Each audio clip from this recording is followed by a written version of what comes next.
Hey everyone, welcome back to another week and another episode. I am live in studio. This is Better Love Live and the Better Love Live podcast. And I am here with Andrea Lo, the founder of Toronto Dating Hub. Toronto Dating Hub is Toronto's premier resource for singles. She provides unique events and coaching services. She's been featured on Toronto Stars, CBC News, and Flow 93.5.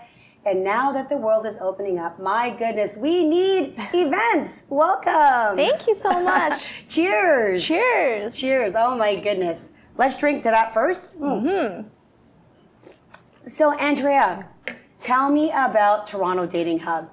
When did you create it? Why did you create it? What kind of events do you do? For sure. So I started in May 2020, so last year during the pandemic. You launched during the pandemic? During the pandemic. Wow. So I had this crazy idea to start it, like, what better time to do something for the singles, because we were all lonely, and so I started during the pandemic, and I had a vision to help GTA singles and really transform the way singles connect and meet. And so I started off, of course, back then it was all virtual, so the Zoom events, but I really did a fun, unique way to do like happy hours and even themed virtual events. I even partnered with a lot of local entrepreneurs to feature events with, let's say, virtual yoga, virtual dance, and doing that. And then now that it, like you said, the world opened up, I started to do unique live events. So I believe I was the first ever to do jet ski speed dating as well as e-scooter speed dating. Oh my goodness. Yeah. Jet ski speed dating and e-scooter. Yes. What was that like? That jet ski event really attracted a lot of people because people love, they want to do jet skiing. And then you add on this element of speed dating. And my goodness. You were actually, instead of, do you remember the movie Hitch with Will Smith? Yes. There's actually a scene where they're doing jet skiing. Yes. But I came up with that idea without remembering that. But anyways, just imagine it. But instead of doing one jet ski at a time, you're actually on the jet ski together. Wow. And we actually switched up which, whether the female or the male was at the front or the back, just to switch it up. Wow. So really when we say speed dating, it really was speed dating. It was. But so it obviously sounded like a hit. Yes. So when you started mid-pandemic, were you dating on Zoom yourself and then thought were you looking for events and then thinking, man, there's nothing here, I better start something? Yeah, I guess my own personal story, I've been single on and off for many years. And so I really, truly understand what singles are going through. All the different apps, the, endless swiping, right? Or even attending some of those singles events, which are very awkward. And so my background actually is in marketing and events. So basically I was like, how can I take my experience as a person who's been single, plus also my marketing and events background, and then kind of fuse that together and then offer something really unique to other singles out there. Did it take some time to fill your events, or did you already have a circle? I think at the beginning, virtual was extremely hard because even nowadays people are like, virtual, that sounds really awkward. Even for work, we don't like going on video, for example, or we talk about Zoom fatigue. So at the beginning it was quite hard, but luckily, there's a lot of Facebook group, meetup groups, etc. And I'm sure you know of this, there's an endless amount of singles that are out there, right? Yes. And so they're all looking for something to do, a unique way to meet people. So it quickly, the word got out, and I'm glad I got featured on a different media spots, and now my events sell out. Well, you did that mid-pandemic. What are some things that you could tell to singles who are going to an event like that for the very first time? A lot of people have these high expectations that they're going to meet the love of their life. Right. What do you think about that? That's a really great question because I actually tell people about my events. Think of it more like social. So I actually changed the name to more singles social versus singles event or speed dating to really be that focus, because I want people to really think that at these events, you're not just focused on finding that romantic connection, that you can actually meet a lot of new friends. So in terms of success stories, I not only have love, romantic connections. So there have been people that have coupled up. Yes. There's actually one couple who's been dating since last September. And so that's really awesome. But in terms of success stories, I've also had a lot of, the friendships, bromance, etc. There's actually 2 of my male clients who recently went on a trip to Montreal together, for example. Wow. Like, there's a lot of friendships that formed. And again, during the pandemic, there's no shortage of that need to connect and have new friends. And I'm sure you know this too. There's a lot of isolated singles who kind of just, they isolate themselves at home. All they do is work or maybe work out. And they don't really go out and be social. And so I've turned a lot of these introverts into more social beings, and now they have all these new friends that they're going to dim sum or shopping or going on trips. So it's really fantastic to hear that. That being said, do you have advice for introverts who are going to these events? Can you see who, like, you can tell people's personalities, absolutely. But are they shy at first? Like, what advice can you give to an introvert?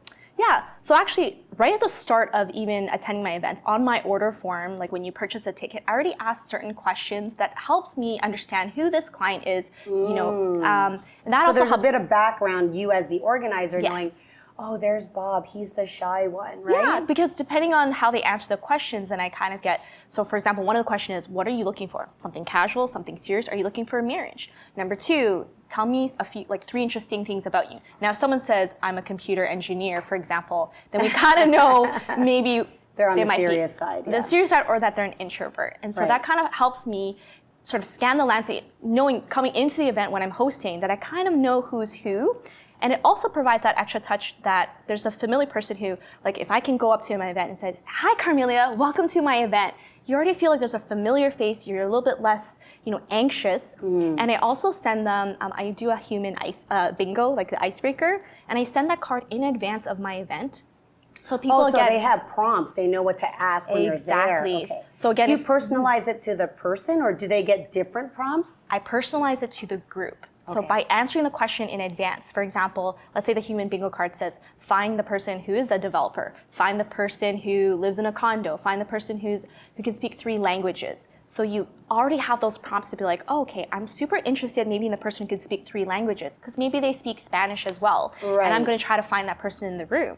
So that sort of helps right off the bat when you come into an event. If you're like, I don't know anybody, I'm really nervous, you have this bingo card that's like, okay, at least I have some prompts so that if I'm nervous and I have like no idea what to say or what to do, I have something to fall back on. I love that. Where do you get your inspiration for date ideas? Honestly, like my personal, being a single, and I guess my events and marketing background of like, being that I have attended other events or done speed dating, and it's sort of what can I avoid or do better to have that less awkward experience for singles. And I really try to cater, how is it like for a single female and how is it like for a single male, and really try to better that experience for both sides of the party. So how do you control the male to female ratio? Is there like limited spots so that you're always going to have that balance? Yeah, so I basically, I limit the number of tickets, but I pretty much check every day like a hawk, like how many tickets of males versus females. I also offer like bring a girlfriend deal. Okay. So I've actually polled 100 women before because I noticed like, and I'm sure you know this too, why are there less females that are coming out? And really? You can fill male spots over female spots? Yes. Under 40. That's in an age category. Yes, under 40, it's more males that come out. Why do you think that? I think it's just, based on the age demographic and what you're looking for, that sort of age difference starts to change, like who actually comes out or who feels more confident to come out. Right. But back to that question, so I limit the number of male tickets. I also provide a sort of a discount or a deal for women to bring their girlfriends, because from the poll that I did, women have indicated that they are, maybe it's out of fear, they're nervous, they don't know what to expect, they have no one to go with. They feel more comfortable with a friend. And if you think about it, I want to say like, I want to say maybe you think this too, but that washroom phenomenon, when women are like, I have to fix my hair, do you have to go to the washroom too? And we go in pairs or as a group. Males don't have to do that. Do you want to pee with me? Yeah, they're like, no, please stay in your seat, I'm going to go on my own. But even that washroom phenomenon, exactly. Women like to, have to kind of have to feel more confident to go in we're pairs. Like hens, right? Like yeah, we like to be together, girl squad, you know what I mean? And so taking that insight, then I'm offering that bring a girlfriend deal, bring a gal pal, and you get a discount so you can, you know, invite your friend, or you know what, you will buy that ticket for your single girlfriend and say, you know what, Carmelia may not come out, but I'm just gonna buy her that ticket and I'm gonna make her come with me, right? That's great. And then you feel like less intimidated, less nervous. Do you see different groups of people, or do you have your regulars? Like, is it okay that somebody goes to all of your events?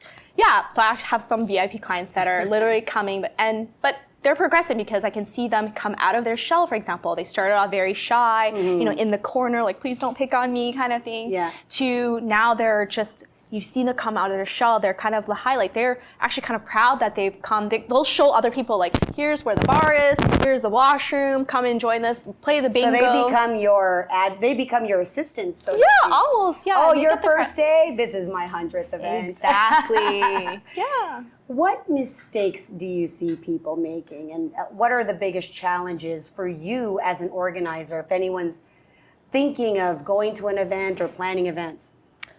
I mean, as an organizer, it's definitely that male to female ratio, and also ensuring keeping the balance of that, as well as, and I also, with that sort of balance, even though I'm selling out, I don't try to overdo it. Like, I'm not about making profit and, you know, jamming this venue with 100 people when maybe it's all guys, right? I want to make sure that there really is a positive experience. And I guess on the flip side for the attendees, just try to be open and receptive to this new experience. I know being single and dating online and through the pandemic is a very challenging time. So just be open and receptive to the new experiences that other people may be, like, if you're maybe getting awkward vibes from someone, just keep in mind that they are very nervous, maybe just like you, or they've never done this before. And if you just kind of keep that in mind, perhaps they'll be more receptive and more open at these events and have a great time. What's the price point that you are typically offering for your events? And do you go, you know, luxury to $5? I mean, what do you do? Yeah, actually, pretty much the whole gambit of it. But maybe not so much luxury, at least not now, because I really want to. Well, how much was the speed dating ski event? That one, because of the jet skiing, it was more closer to the $100 mark. But again, you're getting 2-3 hours of jet skiing as well as. That's a good value. Yeah.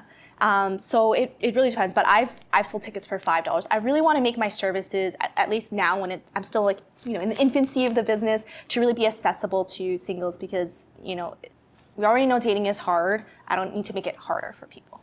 Do you see yourself branching out to other cities that need this? Yes, actually, and I love traveling. So, you know, through the summer, I was like, I went to Montreal and Ottawa and Vancouver. Wow. And there's definitely a need in all these cities. So I hope, you know, my goal as an organizer and as a, you know, founder, I would love to be able to branch out. So I guess, hey, if anyone there is out there and you have been wanting to organize events and you have no idea, but you want to help out, hey, reach out to me. I love that. What are some questions you think are valuable when you're at an event of like yours? Like as an attendee? As an attendee. What kind of questions to ask? I think I've seen something on your show, but honestly, avoid the small talk, right? Like, avoid where do you work and where do you live, right? Try to ask a more interesting question. And actually, at my events, I partnered up with another, you know, local Torontonian that came up with Convo and Chill cards, and they're really interesting questions. I love that. And one of my favorite that I like controversial questions, especially in a group mingling. You do? So I might ask, who should pay on the first date, for example, or is it okay to go? Is that a real question? Oh my gosh, you don't believe that there's many different answers to this. I know, I'm very old school, right? I think that's a Gen Z thing, because it's definitely not in my generation. I am on your camp as well, but from asking this question, there are 3 camps of answers, and people feel very strongly about it. But it really gets people riled up. For example, you know, or should your partner be allowed to look at your phone, for example? There's just some really controversial questions that people feel very heated about. do you do that as a group though? Because one-to-one, that could be very confronting for the first time. Right. So it's usually done as a group, or sometimes if I'm doing live events, I'll put a few of those cards on the table as prompts. So in case you do need like, oh no, I don't know what to say, ask for help. Ask for help, right? Otherwise, I even did it virtually. When I did breakout rooms, I put those questions so you can sort of, and there were some racy questions, as in, for example, a more racier question would be like, what's on your sex playlist, right? Ooh, yeah. Okay. I love that. Is there anything else that we should know about your company?